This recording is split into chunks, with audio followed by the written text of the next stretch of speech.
दिग्गजों का जमीनी टेस्ट। देश के सबसे बड़े सूबे की सियासत जमीन पर किसका सिक्का जमेगा, ये सवाल सभी के जहन में उफान मार रहा है।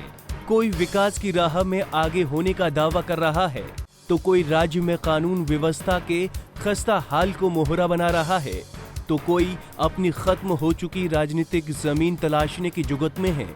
कोई ब्लैक मनी पर सर्जिकल स्ट्राइक माने जाने वाली नोटबंदी को गरीबों के लिए वरदान साबित कर देना चाहता है।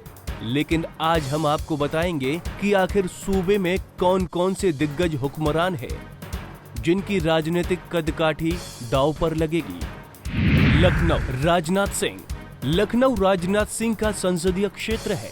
क्योंकि वो केंद्र में मंत्री हैं, तो लखनऊ की सीटों पर बीजेपी की स्थिति कैसी रहेगी, ये उनकी ताकत का अंदाजा लगाएगी। कानपुर मुरली मनोहर जोशी। कानपुर में मुरली मनोहर जोशी बीजेपी के पूर्व अध्यक्ष हैं। यहां से सांसद हैं, लेकिन मुस्लिम वोट बैंक ज्यादा होने की वजह से सपा को सबसे ज्यादा विधानसभा सीटें मिल रही हैं। देखते हैं कितना फायदा दिला पाते हैं बीजेपी को। गोरखपुर योगी आदित्यनाथ। गोरखपुर से योगी आदित्यनाथ सांसद हैं। बीजेपी के सीएम पद के संभावित उम्मीदवार भी हैं, लिहाजा आसपास की विधानसभा सीटों पर उनकी अस्मिता दांव पर है। वाराणसी नरेंद्र मोदी। वाराणसी प्रधानमंत्री नरेंद्र मोदी का संसदीय क्षेत्र है, लिहाजा सभी विधानसभा सीटों पर पीएम की साख दांव पर है। आगरा रामशंकर कठेरिया। आगरा से रामशंकर कठेरिया बीजेपी के सांसद हैं और केंद्रीय राज्य मंत्री रहे हैं। बीजेपी को जिले की सीटों में बचाने की जुगत में देखते हैं कितना दमखम दिखा पाते हैं। रामपुर आजम खान। रामपुर आजम खान का गढ़ है। यहाँ की स्वार सीट से बेटे को भी चुनाव लड़ा रहे हैं। बाप बेटे की जुगलबंदी कैसी रहती है, देखने वाली बात होगी। इटावा शिवपाल सिंह। शिवपाल सिंह राज्य सरकार में कैबिनेट मंत्री हैं। हालांकि जिला मुलायम का गृह जनपद है और सभी सीटों पर सपा जीतती है, लेकिन मोदी लहर में यहाँ लोकसभा का चुनाव सपा हार चुकी है। बावजूद इसके विधानसभा में यहाँ सपा के सामने कोई पार्टी दूर दूर तक नजर नहीं आती है। मुजफ्फरनगर सुरेश राणा और संगीत सोम। मुजफ्फरनगर में सुरेश राणा और संगीत सोम अहम फैक्टर हैं।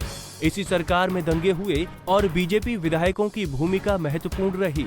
साथ ही इन दो विधायकों को राष्ट्रीय पहचान मिली। कन्नौज डिंपल यादव। कन्नौज डिंपल यादव का संसदीय क्षेत्र है। सीएम अखिलेश की पत्नी है। इस जिले की सभी सीटों पर सपा में डिंपल का टेस्ट होना है। आजमगढ़ मुलायम यादव। आजमगढ़ से सपा सुप्रीमो मुलायम सिंह यादव सांसद हैं। महत्वपूर्ण लड़ाई है, लेकिन मुलायम का करिश्मा जिले की सीटों पर काम कर सकता है, सपा को फायदा मिल सकता है। फिरोजाबाद अक्षय यादव। फिरोजाबाद से रामगोपाल के बेटे अक्षय यादव सांसद हैं। यहाँ की सभी सीटों पर सपा का दबदबा है, क्योंकि मोदी लहर के बावजूद भी यहाँ सपा से अक्षय जीते थे। उनके साथ कार्यकर्ताओं की बड़ी टीम है। मैनपुरी तेज प्रताप यादव। मैनपुरी से सांसद हैं तेज प्रताप। तेज प्रताप मुलायम के पोते हैं और जनता के बीच गहरा सामंजस्य रखते हैं, लिहाजा जिले की कोई सीट किसी और पार्टी के खाते में जाए ऐसा नहीं लगता। रायबरेली सोनिया गांधी। कांग्रेस अध्यक्ष सोनिया गांधी यहां से सांसद हैं और यहां पर कांग्रेस के राष्ट्रीय पतन के साथ साथ लोगों में पार्टी महत्ता खोती चली जा रही है, लिहाजा जिले की सीटों पर कांग्रेस के लिए जीतना कतई आसान नहीं दिख रहा है। हालांकि प्रियंका गांधी ने भी यहां प्रचार किया है और आगे भी कर सकती हैं, लेकिन अभी से जीत सुनिश्चित करने का आकलन बेमानी होगा। अमेठी राहुल गांधी। कांग्रेस उपाध्यक्ष राहुल गांधी की सीट मोदी लहर जबरदस्त थी, लेकिन राहुल अपनी सीट बचाने में कामयाब रहे थे। अमेठी में राहुल का क्रेज है, लेकिन वो क्रेज अब फीका पड़ने लगा है। अभी साफ नहीं किया जा सकता कि इस जिले में क्या होगा, लेकिन राहुल की प्रतिष्ठा तो दांव पर रहेगी। कुशीनगर स्वामी प्रसाद मौर्य। प्रदेश की सक्रिय राजनीति में कुशीनगर सबसे प्रभावशाली नेता स्वामी प्रसाद मौर्य हैं। वो बसपा छोड़ बीजेपी में शामिल हो गए हैं। वर्षों तक बीएसपी के लिए उनका करिश्मा चला है, लेकिन इस बार बीजेपी के लिए वो सीटें दिलाने में कामयाब हो पाते हैं या नहीं, ये बड़ा सवाल है। उन्नाव साक्षी महाराज। साक्षी महाराज सांसद हैं, बीजेपी के विवादास्पद नेता में शुमार हैं। बयानबाजी के लिए जाने जाते हैं। लेकिन क्या वो यहाँ की विधानसभाओं में बीजेपी को जीत दिलाने में कामयाब हो पाएंगे?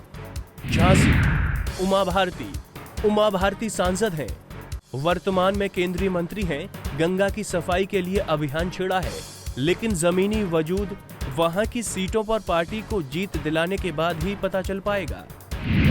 मायावती, बीएसपी सुप्रीमो राज्यसभा सदस्य मायावती प्रदेश की 4 बार मुख्यमंत्री रह चुकी हैं।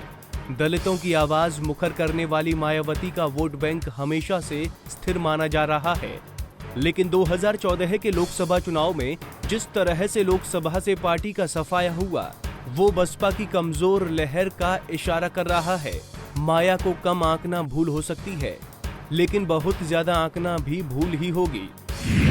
नसीमुद्दीन सिद्दीकी बसपा के महासचिव हैं, पार्टी का मुसलमान चेहरा है, बड़ा वोट बैंक साथ रखते हैं। अपने बेटे अफजाल सिद्दीकी को पार्टी का 6 मंडलों का प्रभारी बनाया है। अफजाल मुसलमानों को बसपा की तरफ मोड़ेंगे, कितना मोड़ पाते हैं ये तो वक्त बताएगा। शीला दीक्षित दिल्ली की 3 बार मुख्यमंत्री रह चुकी हैं, केरल की राज्यपाल रही हैं। राजनीति की शुरुआत यूपी के कन्नौज सीट से की थी। इस बार भी कांग्रेस ने उन्हें सीएम पद का कैंडिडेट घोषित किया है, लेकिन सियासी बयार कह रही है कि कांग्रेस की डगर सूबे में मुश्किल ही नहीं, असंभव जैसी है। सुल्तानपुर, वरुण गांधी सुल्तानपुर से बीजेपी के सांसद हैं, देश के सबसे पुराने राजनीतिक परिवार से ताल्लुक रखते हैं, लेकिन विचारधारा का फर्क मानते रहे हैं। सीएम पद के संभावित उम्मीदवारों में जगह रखते हैं, लेकिन क्या क्षेत्रीय स्तर पर उनका जादू चलेगा? इस सवाल का जवाब भविष्य के गर्भ में है। पीलीभीत, मेनका गांधी वरुण की मां है और पूर्व प्रधानमंत्री स्वर्गीय इंदिरा गांधी की बहू। इस वक्त सेंटर में मिनिस्टर हैं, लेकिन मिनिस्टर का रुतबा सियासी जमीन पर पार्टी को फायदा कितना पहुंचाएगा अभी साफ नहीं है।